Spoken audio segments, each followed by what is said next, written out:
আল আকদু বাইনাল আবদি ওয়াল মা'বুদ, বাইনানা ওয়া বাইনাল্লাহ। আল্লাহ এবং আল্লাহর সাথে একটা আর্থ হয়েছে। কি আর্থ হয়েছে? সমস্ত আমরা যখন কেউ ছিলাম না, রুহের জগতের মধ্যে যখন আমাদেরকে জমা করা হয়েছিল, আল্লাহ বহুত বড় রূহ আর ওয়াহদের মজমা কায়েম করে জিজ্ঞাসা করছিলেন, আলাস্তু বিরব্বিকুম, আমি কি তোমাদের রব নই? আমরা বলছিলাম বালা, হ্যাঁ। বালা তাকে বলা হয়, হ্যাঁ বলার জন্য আরবিতে দুইটা শব্দ আছে, বেশিরভাগ দুইটা শব্দ ব্যবহৃত হয়। এর মধ্যে বহুল পরিচিত হলো নাম। নাম, যেটা নাম বলা হয়, যেটার বিপরীতে নাবাচক আছে, এটা এই ক্ষেত্রে নাম ব্যবহৃত হয়।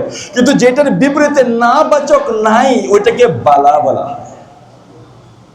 অর্থাৎ মাখলুকাতের আরওয়াহের এমন কেউ ছিল না। বালা, হ্যাঁ, এক বাক্যে আমরা বলতেছি, এক বাক্যে তুমি আমাদের রব।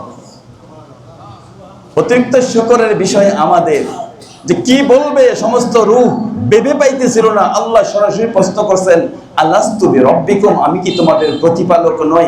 কি বলবে মাথায় আসতেছে না। সর্বপ্রথম আমাদের প্রিয় নবীজির রূহ বলছেন বালা।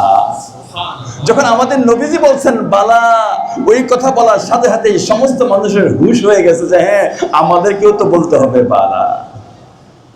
কাজে আমি যদি বলি আমাদের নবীর সমস্ত রূহের শিক্ষক, সমস্ত উম্মতের শিক্ষক, সমস্ত নবীদের শিক্ষক, একটু ভুল হবে না। রূহের জগতের মধ্যে আমাদের নবী যে সবচেয়ে জ্ঞানী, এটা প্রমাণ করছেন।